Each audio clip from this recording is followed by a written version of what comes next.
Sounds like counselling, but it very much is not, because the auditor is very much in charge, cannot leave the room until the auditor is ready for you to leave the room. They sit in front of the door.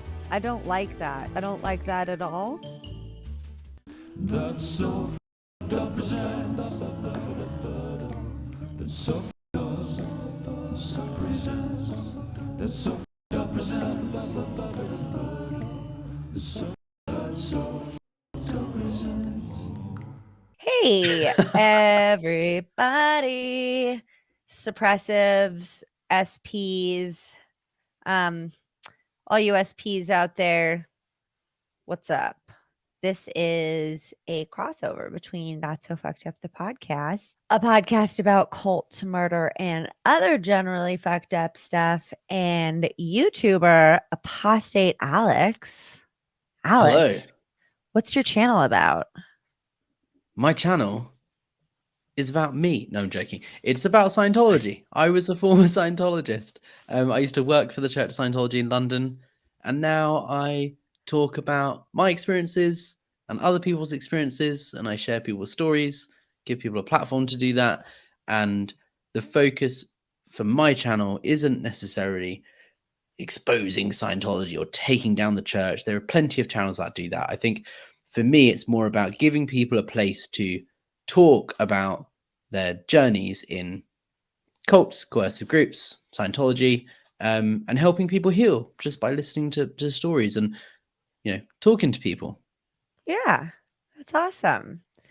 And Thanks. then you agreed to take a slightly different turn and do a bit more of a comedic take with me, which is very exciting. Everybody, this is what is this? This is Ash and Alex do Scientology. The crowd goes wild. Oh my god. Dude. Maybe honestly, I was a Scientologist too, and I don't know it. We're like I blocked it out. Maybe you were clearly a Scientologist in a past life, Ashley. Yeah, and now I'm an SP. You down with SPP? No, you don't know me. You down with SPs? No, you don't know me. You know. So for anybody who wasn't here last week, you suck. On, you silly goose. Go back to episode 1. And if you don't know what an SP is, it's a suppressive person, somebody who's talking some shiznat on the church, or who's a PTS, potential trouble source, like Alex. Twice, right? So PTS 2 times. So, when I got kicked out the first time, I didn't get declared anything. When I got kicked out the second and final time, I was declared PTS, potential trouble source, which means you're connected to a suppressive person, an enemy of the church. But now I'm doing this. I would very much expect that I fall into the SP category now. Well, I'm not a former Scientologist, and I know you do. Well, there we go. You're suppressive as fuck, dude. You're spilling all the beans. So all I want to do is stop people's spiritual journeys. I want to close everyone's minds. I want to get in your way. I don't want you to succeed in life. Like, I don't want you to do well at all. That is me. That is suppressive person all over. Yeah. Ew. Which I'm obviously joking about, because that's like, they couldn't be anything further from the truth. Yeah, that's the opposite of your channel. And so the first time they were just like, you can't sit with us. We wear pink on Wednesdays. That kind of jam. Yeah. You got to remember as well, I was 16, right, at the time. So I was a teenager. Yeah. And I joined staff. Like, how did you have any logical thinking abilities at 16? That's the thing. They get you in when you're in a vulnerable state, when you're trying to find answers to life, figure out who you are, what you're doing, what your purpose is. And then Scientology come in and they go, you've got all these questions about what you're doing. Well, Scientology is the answer. We're aiming to clear the planet, right? We're trying to save humanity here. We've got this big task. We're on a mission, and we want to get it done. We're dedicated. We're focused. Everyone's really nice because we all want to help people. And as a teenager, you're like, okay, well, I can get on board with that. Okay, cool. So I did. You're saving the planet. I didn't Mm. know that was part of the jam. Yeah. I mean, they don't use the term say they use the term clearing the planet. So in this episode, I think just by way of introduction, we're going to break down what's called the bridge to total freedom in Scientology. So Scientology is it's not like a belief system of like, here's the Bible that you read and believe in it or you don't. Scientology is like techniques, practical tools and things you do and apply, books you read, techniques, all that sort of stuff. And then there's a big element of it called auditing, which is spiritual counseling is how they define it, where you have the e-meter, which we talked about last time, looks like a easy bake oven, soup cans. Two And that's soup cans. Yeah. yeah, it's supposed to help you locate areas of trauma or upset or whatever in your life.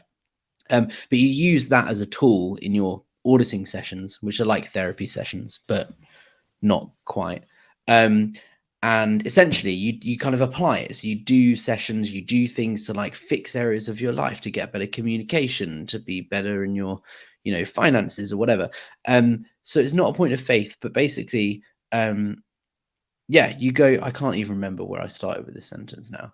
You go in Scientology, you go up the bridge, right? That's the goal. That's what you do. Uh-huh. Oh yeah, that was it. And when you're in when you get brought in as a teenager, like I was, or if you're wondering about, you have a midlife crisis, or you've just broken up with your partner and you're like, oh, I'm really down, and like that's prime time for Scientology to come in and go, well, if you do Scientology, it will you will live a better, happier, healthier life and be more in control of your environment. P.S. Mm. Not just a Scientology thing. Mm-hmm.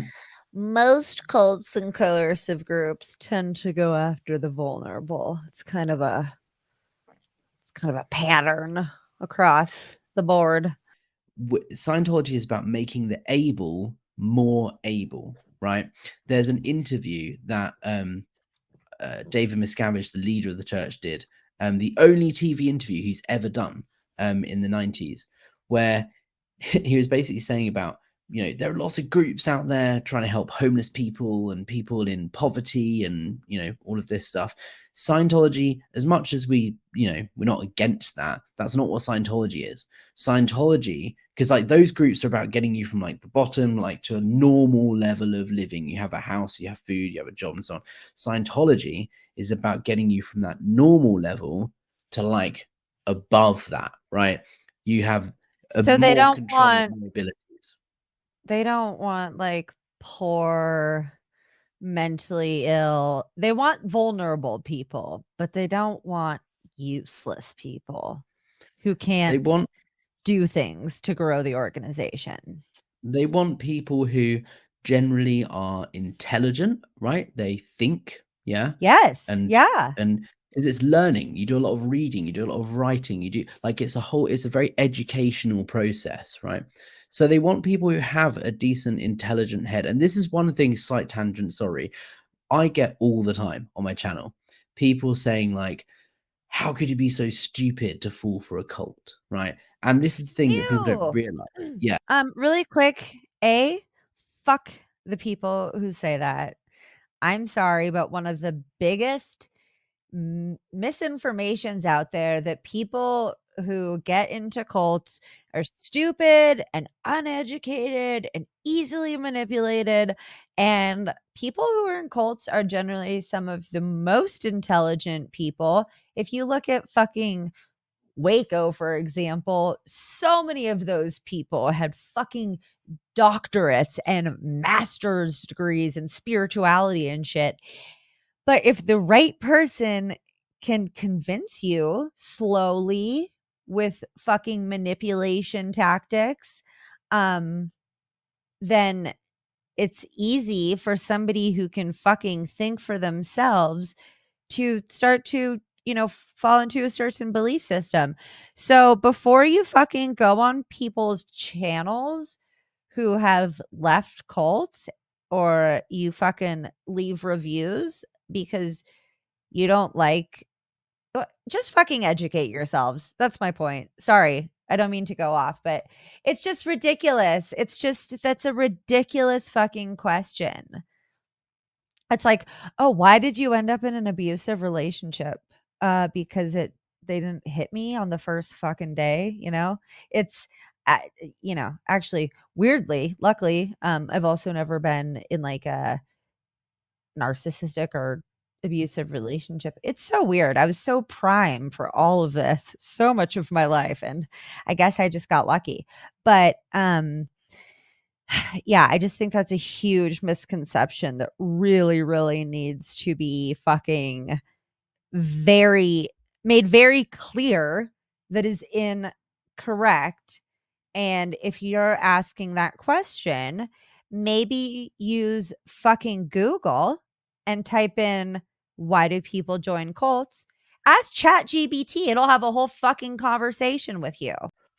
But how about you don't go troll people on the fucking internet? Okay, sorry, spiel over. Yeah. But No, it's trolls cool. are mean. ChatGPT is a whole nother. This is a very slight tangent before we go back to that. I went on ChatGPT the other day and asked, what would a country be like if Scientology was in charge? Like if Scientology was being, applying ethics and living by their standards, what would it be like? And ChatGPT came back and said it was basically like North Korea.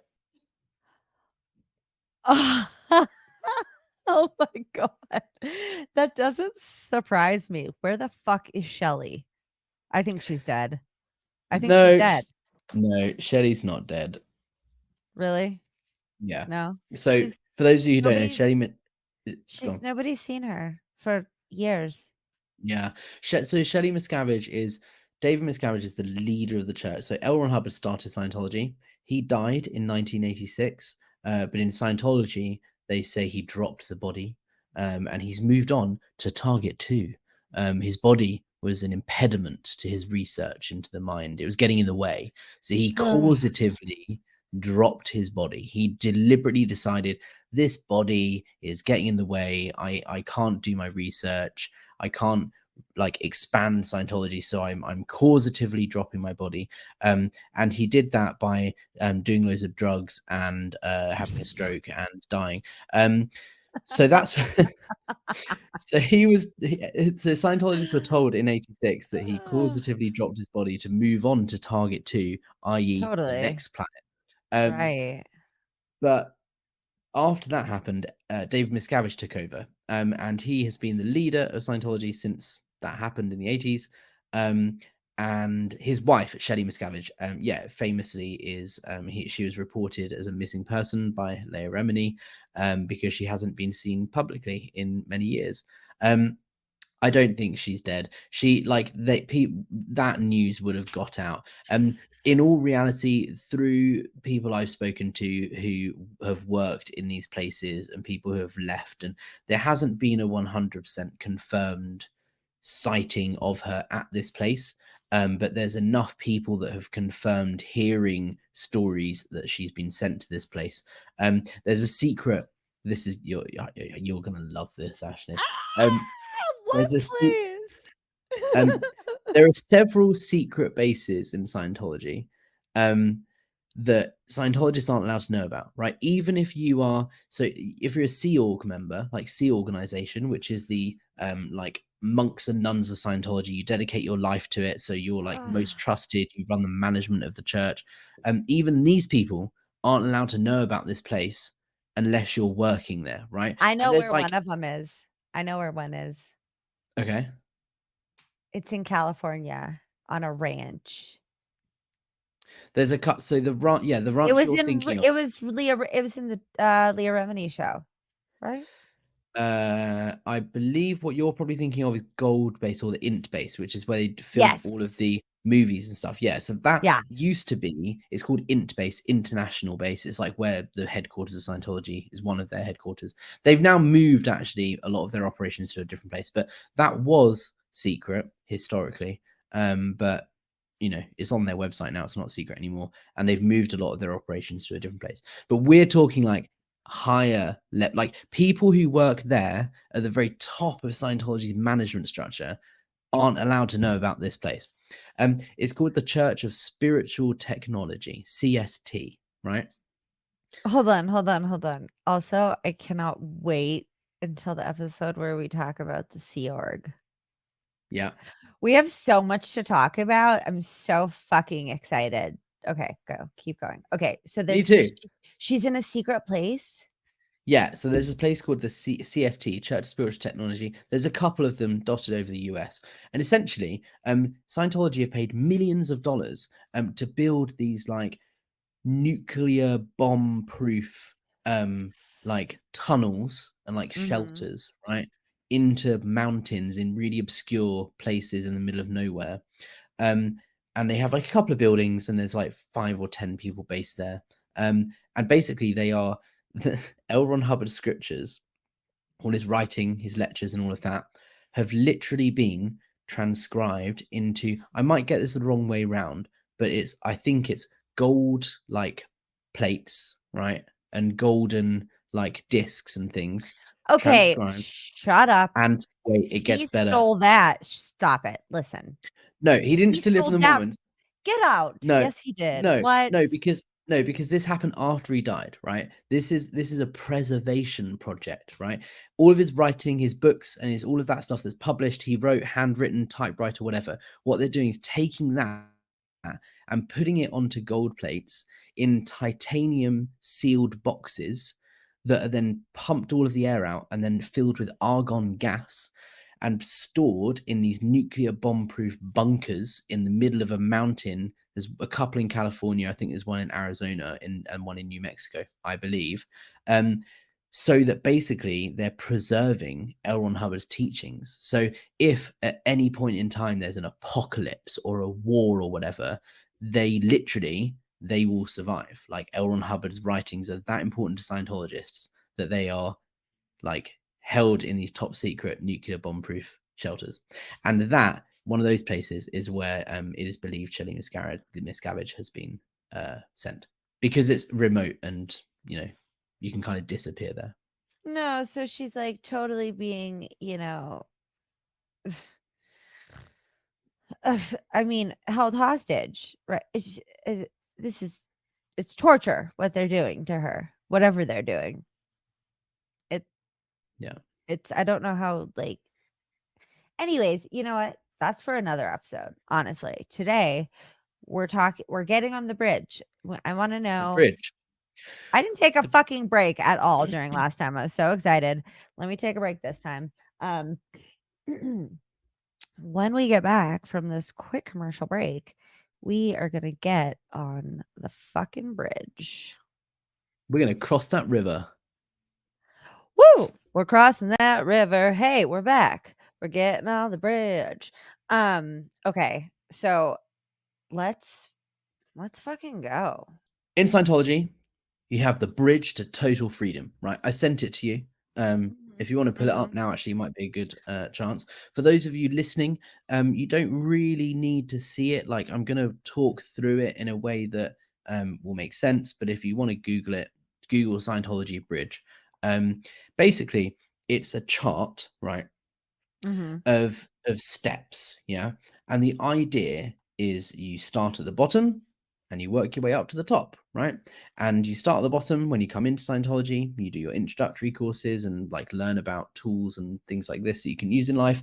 And at the very top of the bridge, you are like this empowered spiritual being with all these abilities and things that you didn't know you had, because the belief in Scientology is that you are an immortal spiritual being that has lived millions of lifetimes before and will live millions of future lifetimes. So what Scientology tries to do is get you from this place where you're just living your life in your body to being like a spiritual being in control of your environment, right? I gotta say, this would turn me off immediately. I'm like, I don't understand a word of this. This looks like a lot of homework. So, But this like, is the thing. what? It looks quite daunting because there's a lot of stuff on there. But when you explain it, it'll make sense. So the bridge is split in two sections, right? There's the left-hand side and the right-hand side. So the left-hand side is the training. So that's like a step-by-step from the bottom to the top. Your training, which means you can deliver Scientology services. So that's like if you want to be an auditor or if you want to deliver Scientology, you would go up the left-hand side. Each little like line, if you like, is a step. So that's a course or a thing that you do. The left hand side is training, so that's training to deliver Scientology services, and the right hand side is processing. So for this video, we're just going to focus on the right hand side, the processing, because that's you receiving Scientology services, right? Oh, So if that's you were what to she walk in, said. if you were to walk into a church and say, hey, I want to become a Scientologist, right? I don't care about delivering it. I don't want to learn how to become an auditor. I just want to pay money to receive Scientology services. And I want to be spiritually enlightened. It's the right-hand side of the bridge that you'll be, looking at. The idea actually is that you go up both of them at the same time. So that not only are you receiving servicing, you can also deliver servicing. Before you even get onto the fucking chart, you start at -2. Hope. -1. Help. And then once you're out of the negative, I just gotta say, this sounds like a fucking sorority commercial to me. Recognition, communication, perception, orientation, understandings, enlightenment, energy, adjustment, body, prediction, activity, production, result, correction, ability. Oh, I could keep going, but it just sounds like a lot of fucking like words that sound like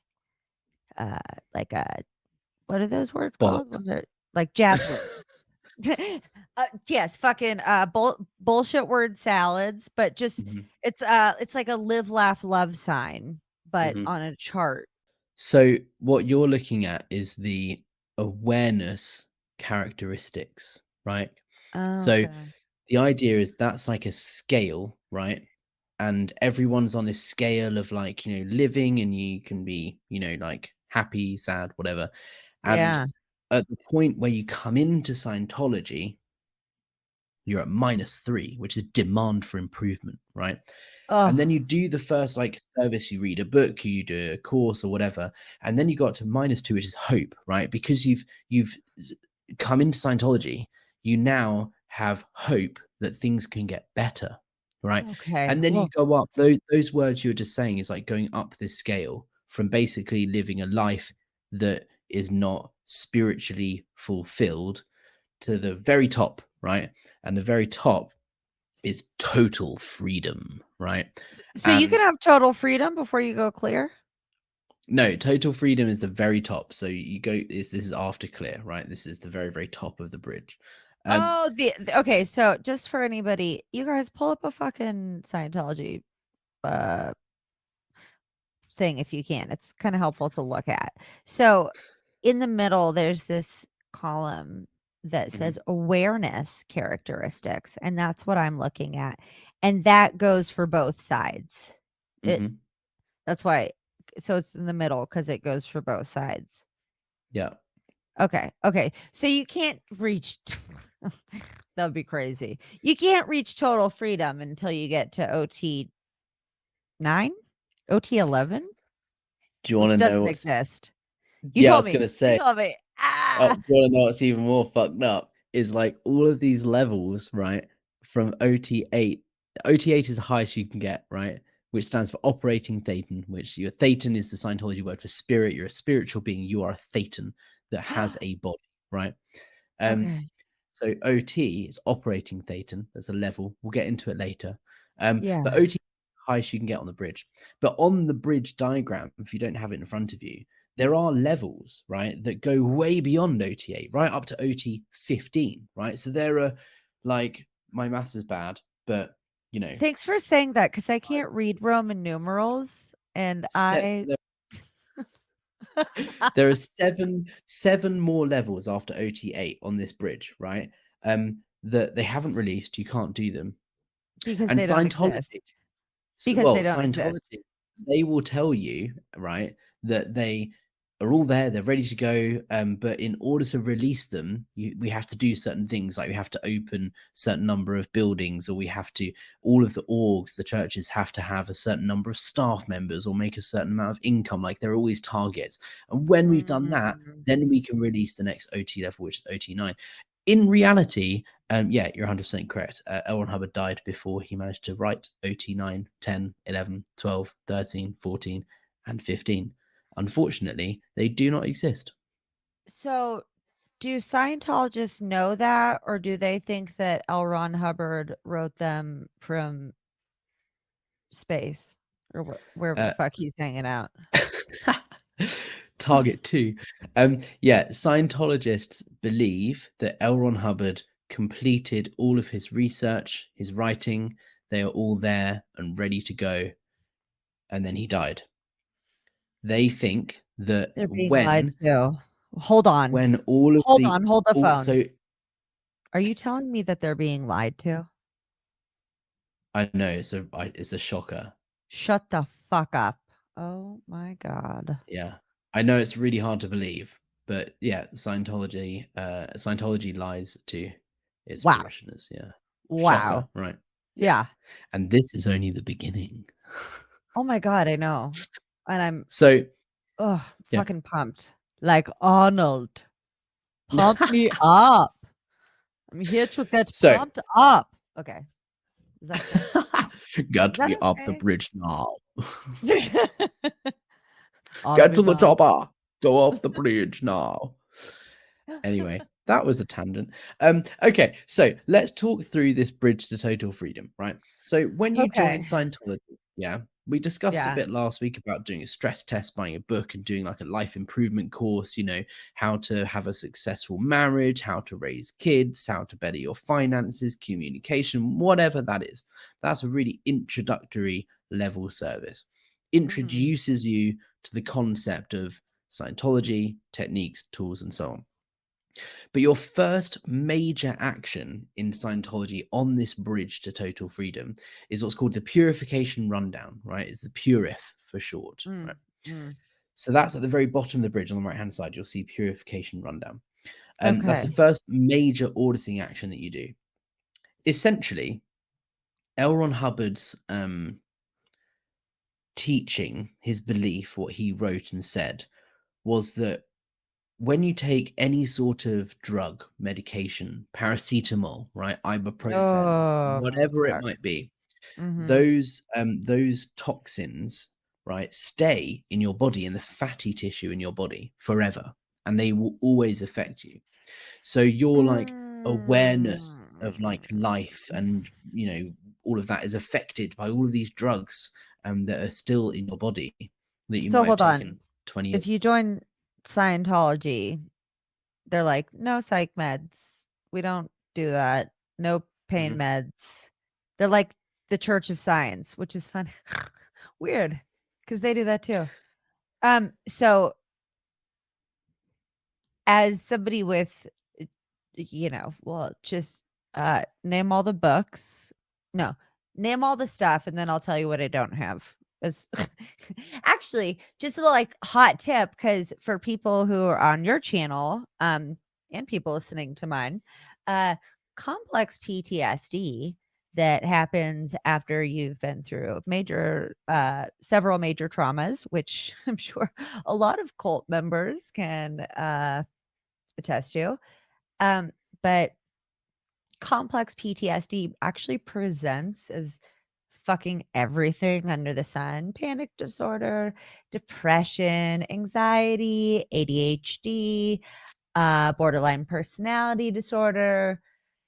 So for anybody who's maybe thinking like, oh my God, I have everything because you were in a cult or a narcissistic relationship or, etc., talk to your doctor. Because it was actually just really, it was a really big relief for me when I finally understood that I just had one thing that happened as a accumulation of other things instead of like, oh fuck, I have everything in the book. That's a side tangent. Point being, I think that any fucking club you're going to join that tells you to get off medication that is actively helping you live an easier life can go fuck themselves, in my opinion. Yeah. And Scientology's the reason they have that anti-psychiatry, anti-psychology, anti-therapy, all of this, they're completely against all of that because they believe that Dianetics and Scientology is a more effective way, that is the best way of helping someone, and they deal with the spiritual world, which therapy, counseling, all that sort of stuff doesn't.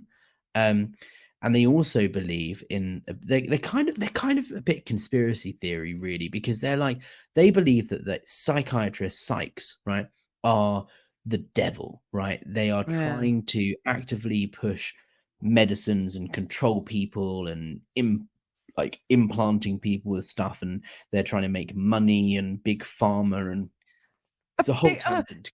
big pharma is definitely trying to make money. That's no big secret. Yeah, and Guess there's what, no problem. Scientology? So are you. So auditing sessions, do you hold the cans? Mhm. You hold the soup Yep. cans while you Yep. get audited. Yeah. And that's your therapy. Yeah, so there's lots of different types of auditing, but essentially, in a nutshell, you're sat there with an auditor, right? Kind of like a spiritual counselor is what they call it. And they have the e-meter, you hold the cans, and they will ask you questions. For example, like, when was the last time you hurt your knee or whatever, right? And you talk it through and you say this is whatever, and then you go, okay, and then you work through it in more detail and run through your experiences that you've had in the past until you're like comfortable with it and it's not causing you pain or trauma anymore. And then they go, okay, great, do you recall an earlier similar instance of the same thing? So then you have to think in your mind of like, okay, when did I do that before, right? Is there another time that I felt that way or did this, whatever? In a nutshell, it's kind of what it is. It's like going back to your traumas and your past things that happened in your life, handling them by talking them through. And the e-meter helps to locate these areas of stress and anxiety and discomfort and upset and all of this. So it's kind of, when you say it like that, sounds like counseling, but it very much is not, because the auditor is very much in charge. You cannot leave the room until the auditor is ready for you to leave the room. They're the one that says, they sit in front of the door. Yeah. I don't like that. I don't like that at all. And You? also, don't forget that there is no medical or scientific backing to any of this, right? L. Ron Hubbard was a science fiction writer, right? Yes, a He wrote, fiction novelist, my friends. Let that Mhm. sink in. and he wrote all of this about the Dianetics is the modern science of mental health, right? And it's this kind of idea, which Dianetics is the first book in Scientology, that, like, the big main one that kind of started everything. And he came up with this idea that the mind is split up between like an analytical mind and a reactive mind. Okay, wait, and stop. Scientology. We agreed that he did not come up with that idea. No, but this is, But he claimed he did. Okay, okay. yes. All right, sorry. I'll just zip it. Okay. If we're going with this is the truth, this is how it is. Okay. This is what Scientologists believe, right? Okay. Is that Dianetics is the first book in Scientology, and L. Ron Hubbard came up with this idea that the brain is split in two sections. You have like the reactive mind and the analytical mind. The reactive mind is basically what you want. You don't want that. You want to get rid of it, right? The reactive mind is what's causing you upsets and traumas and problems in your life, because if if, for example, let's give a bit of an extreme but understandable example. If you were to step into the road, right, and get hit by a car, yeah, Mm-hmm. you know, you go to hospital and stuff, you recover. Next time you come up to cross the road, you might feel a bit like anxious or like nervous because you remember like the time that you got hit by the car. So you might be a bit like scared or nervous or whatever, understandably. Aaron Hubbard teaches that that is the reactive mind, right? Your reactive mind has taken over because it remembers all of these bad experiences and traumas and is making you feel anxious and scared and worried. You might get a headache or something because it's being re-stimulated, yeah, like the memory of being hit by the car and all of this. So, all things that kind of make sense, it totally makes sense to feel that way, and that's totally a thing that would happen. But there's no science behind it. He basically said that this is all the reactive mind, and the goal in Scientology is to achieve the state of clear, right? Which basically means you have no reactive mind. Yeah, you've gotten rid of it. Yeah, You're just like and chilling all the time. Nothing bothers you. You're just thinking with your analytical mind. So you're thinking rationally. There's no like irrational behaviors or fears or phobias. Hubbard said that a lot of sicknesses and illnesses and allergies and things and fears and phobias are all come from the reactive mind. So you're supposed to be therefore healthier because sickness comes from re-stimulation. Psychosomatic illnesses is what he called them. So getting rid of your reactive mind means that you are in like this clear state of like present time. You're not being affected by these memories and trauma. And actually what that means is you have no emotions, because all emotions are bad. I was just gonna say, yeah, I have a question. So no room for no room for any like love or compassion in clear, it sounds like. If you're only thinking with the analytical or rational mind, doesn't seem like there's a lot of room for empathy or that kind of stuff. That is pretty good to have, maybe. Empathy is completely absent from Scientology, right? Empathy's That a is not, weakness. yeah, it's not a thing, right? Because in Scientology, the teaching is that you're a spiritual being called a thetan, right? And you have more power, ability, control, and everything that you can ever imagine, right? And you as a spirit, a thetan, is controlling this body in this physical universe. But ultimately, you're a spiritual being, right? And the goal of Scientology is to unlock the potential of your spiritual being. But essentially, because you're the spiritual being that has more control and ability and power than you can imagine, that means you are completely, and when you join Scientology, this sounds really empowering, right? It draws Yeah. people in because you can say, well, what Scientology does is it puts you in control of your own environment. Because if you're this spiritual being with all this power and control and everything, you are 100% responsible for everything in your environment, right? If you hanging out with someone that upsets you or you're having an argument with, you have the power to remove yourself from that situation, right? Because you're a spiritual being. So it all sounds very empowering. No. However, I have a question. Pick me. Okay. Ashley, So go on. if I'm this like super empowered spiritual being who is always in control of all of my situations, Mm-hmm. if I get assaulted, Mm-hmm.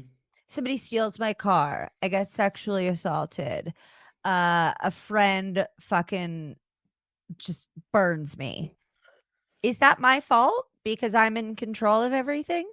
Did I bring that on to me?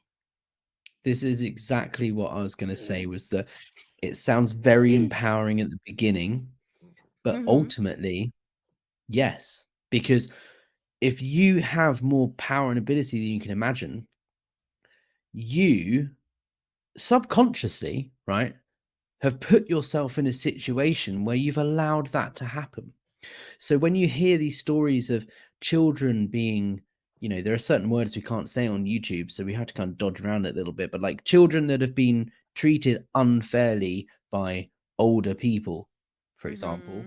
Mm-hmm. If they're a Scientologist, the belief is, well, look, why would you as a child put yourself in that situation where you allowed that to happen, right? Fuck off. They would say Fuck off. You fuck off absolutely right now. they would say absolutely the person who did it is in the wrong. He shouldn't have done it, or she shouldn't have done it. However, on a spiritual level, you subconsciously are responsible for the environment you put yourself in. But a child So, hasn't gone clear, right? but in Scientology, if you're a spiritual being, right, you have no Mhm. age. So children, right, are just small bodies, right? But the spiritual being is millions of years old. The child has had millions of lifetimes before and will have millions of lifetimes in the future. So children in Scientology are treated like adults, but just like in a small body. Oh my God. Yeah.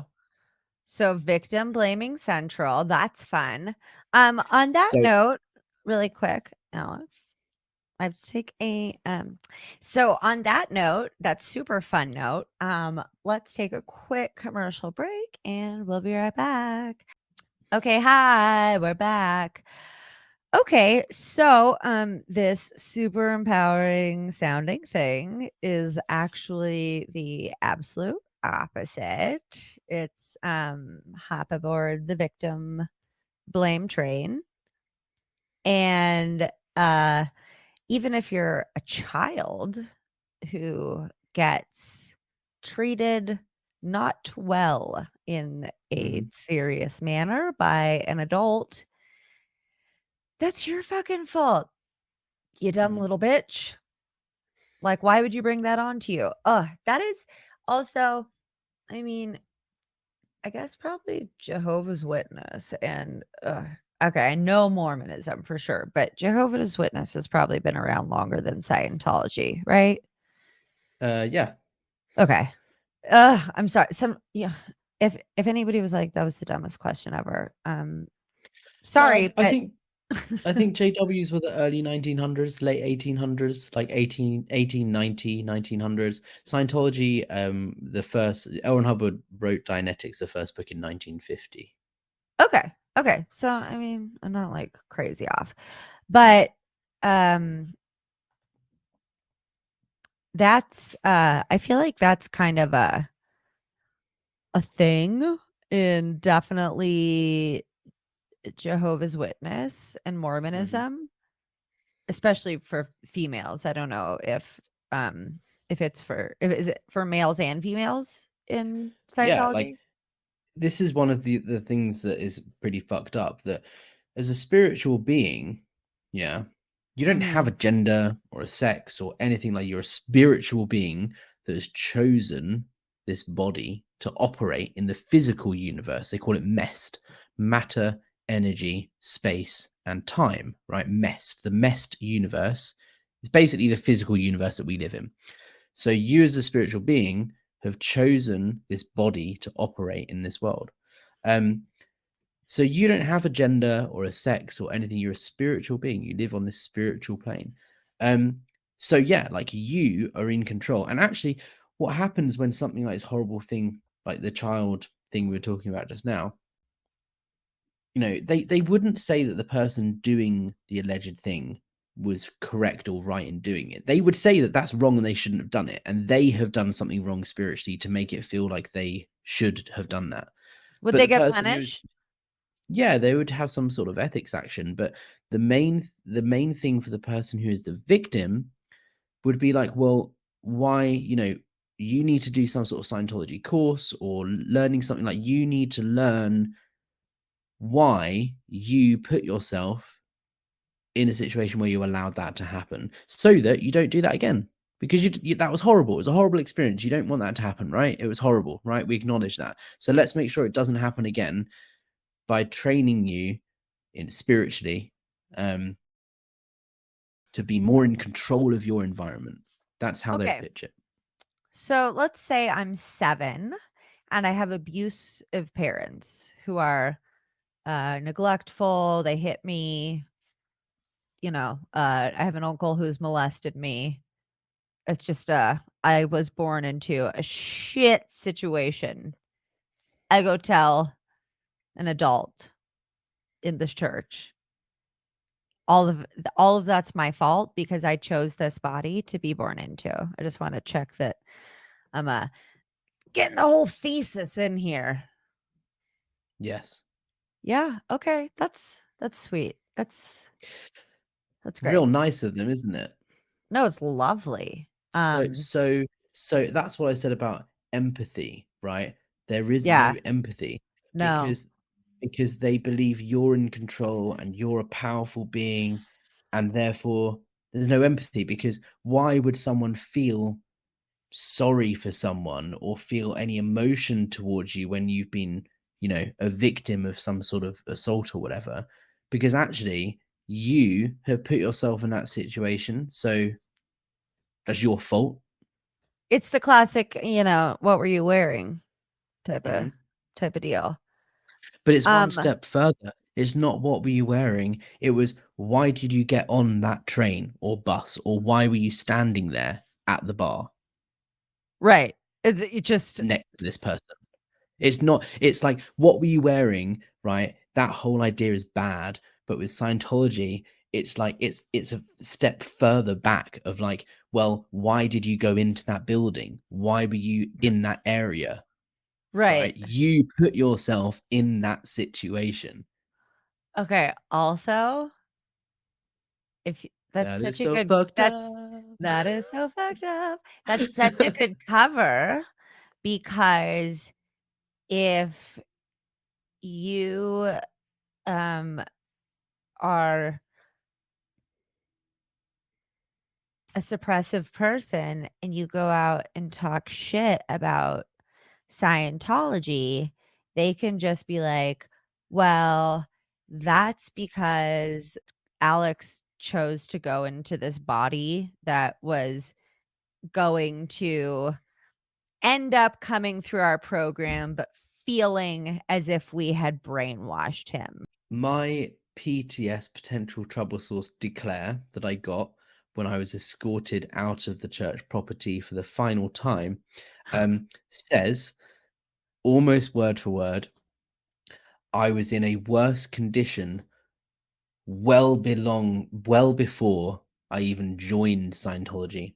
And I blame Scientology for all of my problems. And actually, I was far worse off before I even joined. Oh, I'm sure. It's in the letter.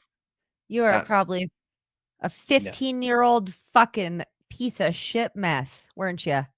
Before they came and saved you. Despite being a really fucking good bookseller and selling loads of books and being a really good Scientologist and signing my 1 billion year contract to dedicate not just this life, but all future lives to Scientology, to work for them on a spiritual level, I was committed. I was as committed as they come.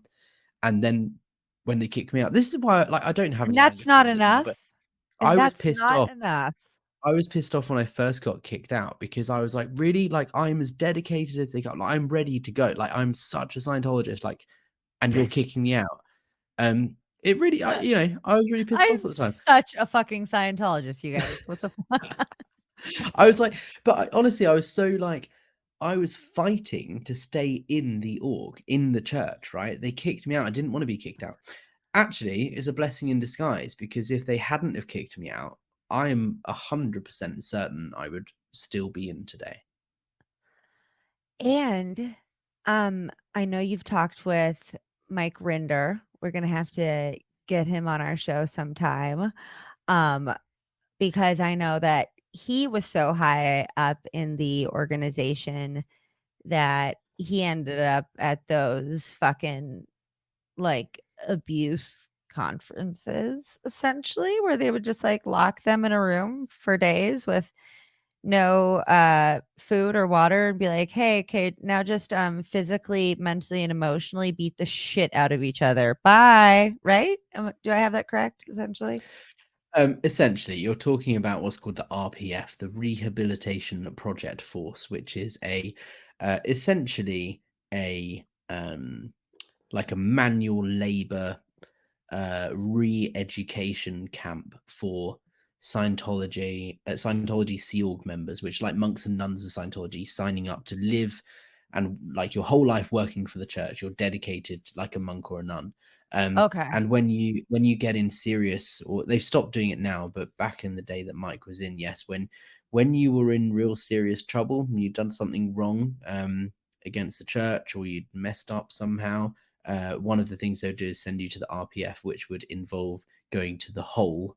They weren't allowed to eat proper food. They had to do manual labor. That's like it's a punishment thing for those who have dedicated their life to Scientology. Yeah, so it's like the more dedicated you are, the more likely you are to get punished. This is You're like, you're I don't- like, I am as much of a Scientologist as they fucking come, you guys. And they're like, no, you gotta go. And so in the Scientology like headquarters, right, where the SEAL members live, right, the gold base and so on, they have like, you know, white like spikes on the fences and stuff to stop people escaping.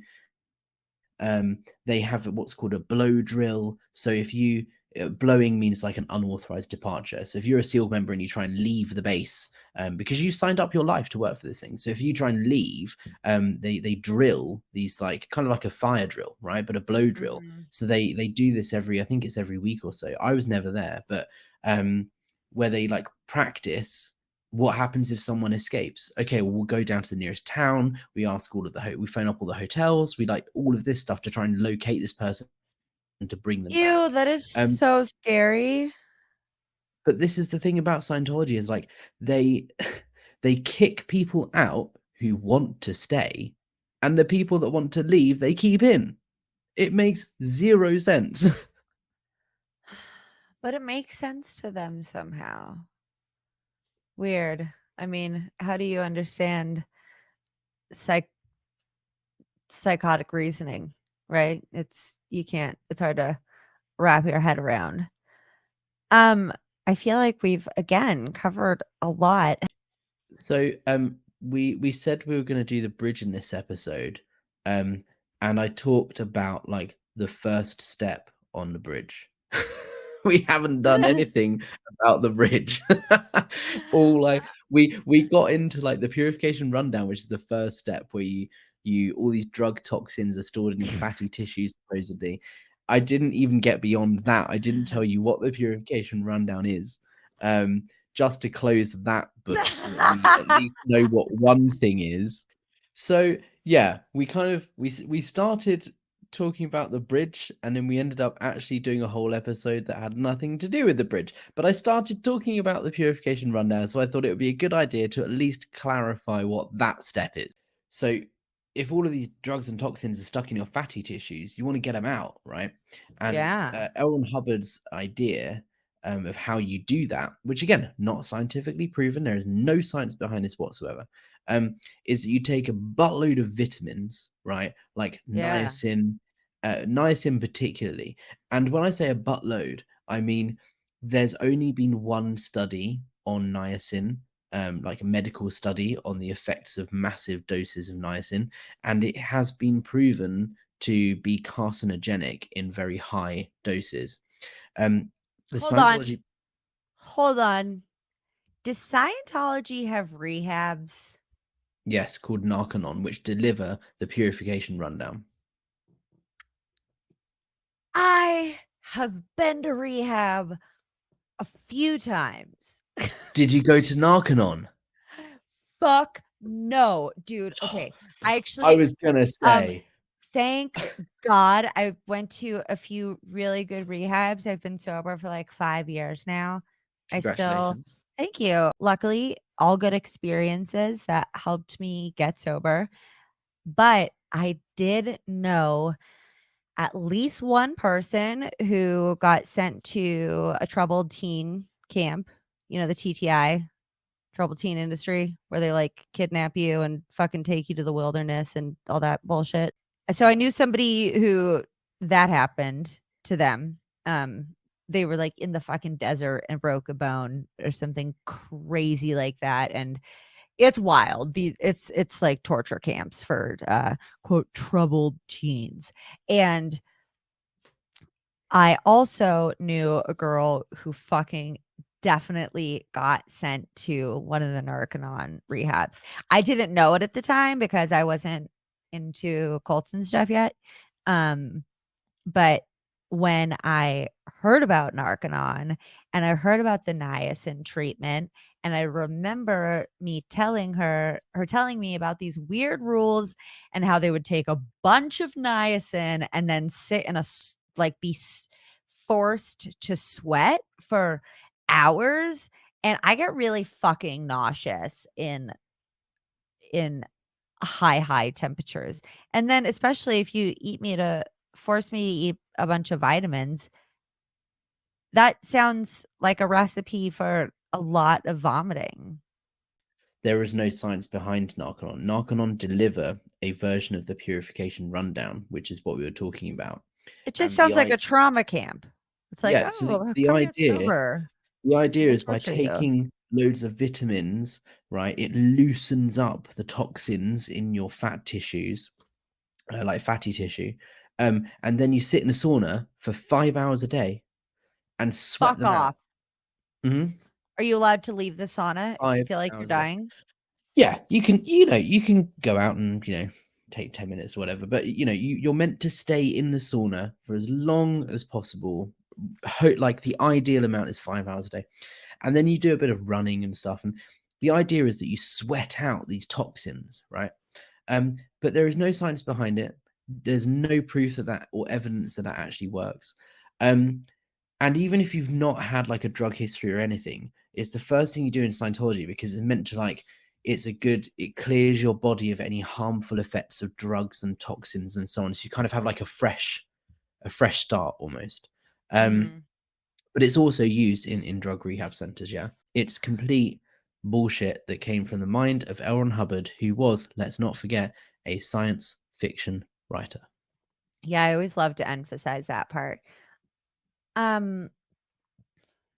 Just from my experience of knowing a lot of addicts and alcoholics in my day, I've never heard of anybody taking a good schwitz and just never wanting to pick up a drug or drink again. So yeah. That sounds kind of just like torture. Mm-hmm. Well, And you pay thousands of dollars for the privilege. Oh, that sounds like a sweet deal for such a great retreat. Also, the Narconon program is more expensive. The Purification Rundown as a service in Scientology, right, is cheaper, I believe, than doing the Narconon program. Narconon program, I believe, is 20,000-30,000, something like that. But the Purification Rundown is, last time I checked, was $2,500. it's so much to wrap your head around, and I can't believe they make you pay to do it. Like, fuck, it's a lot of work. Jesus. Everything about this whole thing is literally so fucked up, and that's why this is such a perfect little partnership we've got going on, because there is not a single thing that I will discuss about Scientology on this show that couldn't be described as fucked up, because it is. The whole thing is wacky. Like, the whole thing is just insane. But when you're in it, you believe it, right? You think you're doing the right thing. Yeah. You don't think of it as fucked up at the time, but when you come out and you look at it from a different perspective, you're like, hold on, what? I believed that, I did that, what the hell? Yeah, it's kind of fucked up. Oh yeah, but it never blame yourself, right? You're just looking. But you just look I'm a back and you're like, spiritual being in control of everything, Ashley. yeah. It's all my fault. So have you had to go to therapy to like kind of get that Oh, idea out of your 100%. mind? Oh Oh yeah, yeah, lots definitely. therapy. We love therapy. Great. Therapy is so great. I also wanted to, if you don't mind, just take a quick second before we end this episode, because you never know. There might be someone listening to this who is currently a Scientologist, or someone who wants to escape or leave.